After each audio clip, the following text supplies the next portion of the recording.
మరోవైపు చూస్తే ఆయనకో విమానం, విమానంతో పాటు ఒక హెలికాప్టరు, ఆయన కొడుక్కో విమానం, ఆ విమానంతో పాటు ఒక హెలికాప్టరు, తర్వాత ఆయనకు మద్దతు ఇస్తా ఉన్న ఆయన గారి డిప్యూటీ సీఎం పవన్ కళ్యాణ్ గారికి ఆయనకొక విమానం, మళ్ళీ ఆయనకు హెలికాప్టరు,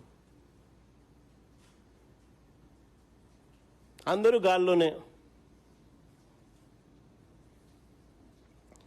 ముఖ్యమంత్రి గారు కొడుకు ఒక పూట విజయవాడలో ఉంటే మరో పూట హైదరాబాద్లో ఉంటాడు, ఇంకో పూట ఈ కొడుకు క్రికెట్ మ్యాచ్ కోసం పక్క దేశం వెళ్ళి కొలంబోలో మ్యాచ్ చూస్తాడు రాత్రికి, మరుసటి రోజు ఉదయం మళ్ళీ విజయవాడలో ఉంటాడు, మళ్ళీ ఆ సాయంత్రం విజయవాడ నుంచి ఢిల్లీకి పోతాడు.